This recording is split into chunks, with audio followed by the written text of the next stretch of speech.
We are now less than a half an hour away from John Harwood's exclusive interview with President Obama. Find out if he sees any end in sight to the government shutdown and the risk of breaching the nation's debt ceiling. So what Republicans want to hear from President Obama when he talks to John Harwood. Joining us now is Representative Peter Roskam. He's a Republican from Illinois, happens to be the House Chief Deputy Whip, and you and the President served as Illinois state legislators at the same time. Mr. Roskam, good to see you. Thank you for joining us, sir. Hey, thanks. Great to be with you. What would you, on the GOP, what would you like to hear the President saying at this point on day 2 of the shutdown? I think it would be incredibly helpful if the President said, look, of course I'm willing to negotiate because leaders in crisis negotiate. So maybe the fact that he's called for this meeting is a suggestion that there's going to be something more than an admonition and a willingness to negotiate. Negotiate on what? I mean, he doesn't want to talk about the debt ceiling. He thinks that's irrelevant to this discussion about the budget at this point. He thinks Obamacare is irrelevant to this discussion at this point. So what do you want to see him negotiate on?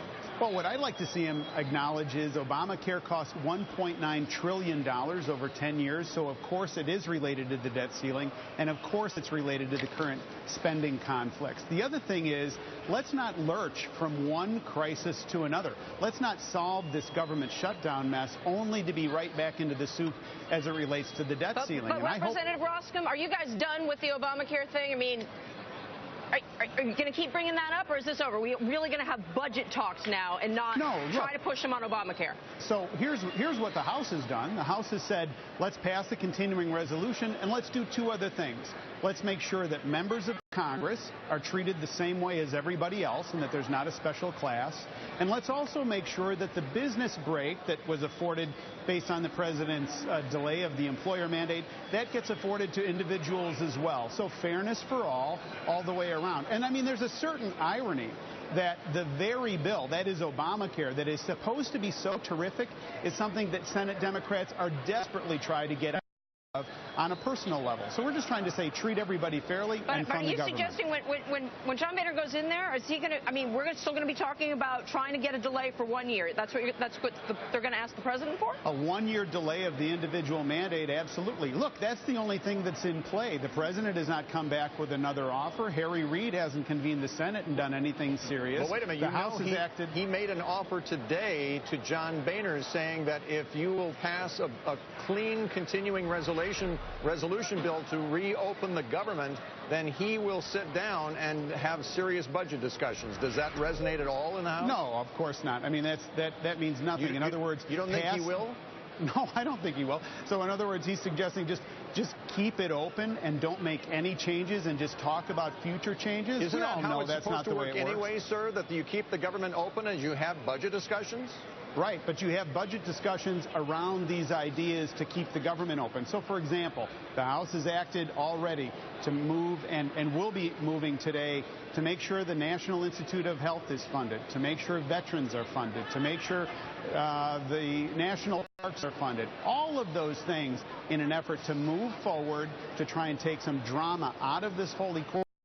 But importantly, to make sure that there's no special class that comes out of this. Members of Congress shouldn't be treated in a special way, and they are under this current approach.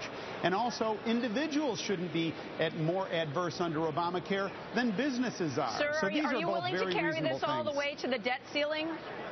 Look, we're in it. I mean, so we're in this, and the worst thing to do is to follow the example of my home state of Illinois, which is a fiscal basket case because they haven't dealt with the underlying problems. You know the story of Illinois. Raise taxes, let the pensions run roughshod, higher than average unemployment, second amount per capita debt of any state.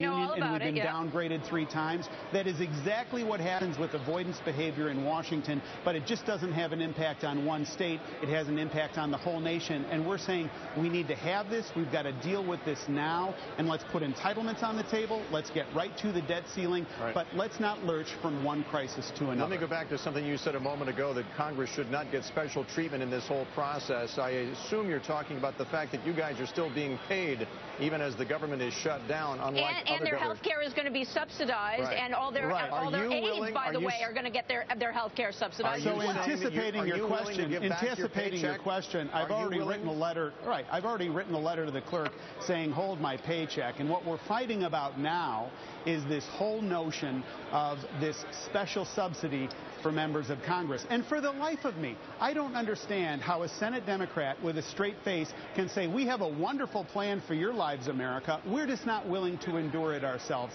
And I think the whole notion that there are two classes of people, there's the class of people that get special treatment under Obamacare, and then there's everybody else, is something that is entirely unsustainable. Harry Reid cannot live on that island. It is flooding, and he's got nowhere to go. He's got to change. Peter Roskam, Deputy Chief Whip in the House. Thank you for joining us. Appreciate your time, Thank sir. you.